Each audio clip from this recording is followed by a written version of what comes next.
Tonight, a story about the power of the written word. It adds emotion, expression, perspective, and so much more. Not just for the reader, but often for the writer as well, as we found with a Chicago woman, Jessica Zellermayer, who dealt with a dreaded diagnosis by sharing her journey online.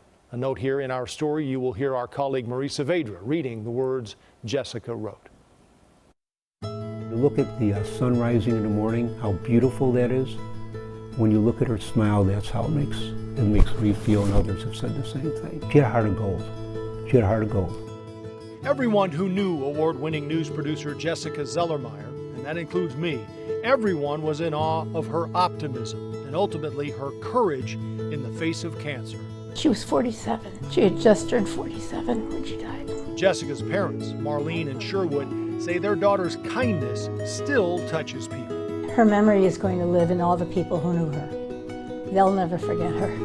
One way Jessica's memory lives on is through this, her blog, The World According to Jazz. She loved writing, and it made her happy thinking that people would benefit from it. Plus, she also felt good writing it herself because she got some of her feelings out. Jessica started her blog in 2011.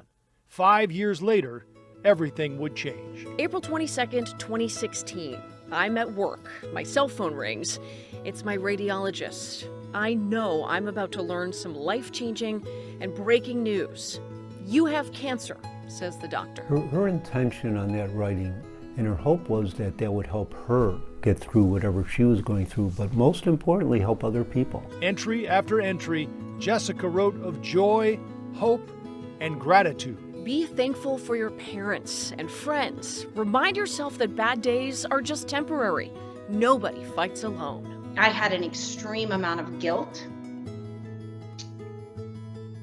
that I was going to live and she wasn't. Just 10 months after Jessica was first diagnosed, her close friend Rochelle Holmes learned that she too had breast cancer. So Jessica joined Rochelle's fight. They would battle cancer together. Jess was just that special person, and everybody's always looking for that purpose, and that was hers. But cancer didn't hit Jessica once, it hit twice. The second time as she was about to come home to Chicago after years in New York City. She was supposedly hitting the 5-year mark, and as she was moving back here, they told her it had come back. Again, she let her blog tell the story. Moving to Chicago, a new job and a new apartment. Cancer had to show up uninvited to the welcome home party. But still, that optimism shined through, even when chemo made everything she ate taste horrible. I'm finding it's the little things that happen during my day that bring me joy. I ate a waffle today, and it tasted like a waffle. You can also see in that it's not good news today, but ... Her choice to flip that around and not dwell on that, but to think about that gratitude that is still in there every single day. Family and friends say that was Jessica up to the very end. She was a very, very positive human being, despite what she was going through. And she was going through hell. I mean, she never showed it to us, never showed pain. That's who she was. Died on Valentine's Day, which I thought very apt because she'll always be our Valentine. Jessica's last blog post is dated October 29, 2022, a little more than 3 months before she died.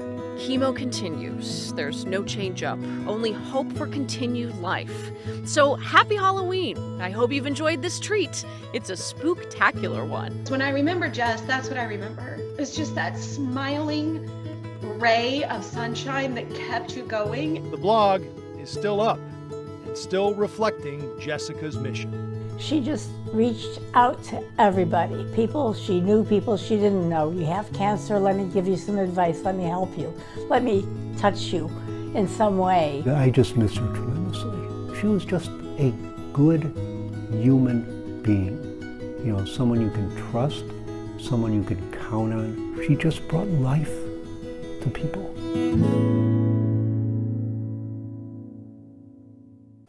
Jessica's parents tell us she loved the theater, saw the musical Kinky Boots 20 times. They're hoping to partner with Chicago's theater community to honor Jessica in some way. And you can see Jessica's blog by going to our website, cbschicago.com. Albert, you and I had the pleasure of working with Jessica for a short time after she came back to Chicago, and I'll always remember her upbeat optimism, even on what you knew were the worst days for her. And this blog really is therapeutic. It was for her and the people who were going through this as well and wanted to learn more about it. And it's been a real effective tool for a lot of people who are battling cancer, who can go to a resource in a place like this and learn a lot about what they're about to head into. Well, as her family said, just the gratitude built into that blog during some of the, the darkest and hardest days, that rooted in gratitude, kind of keeping her going. It was always there for sure.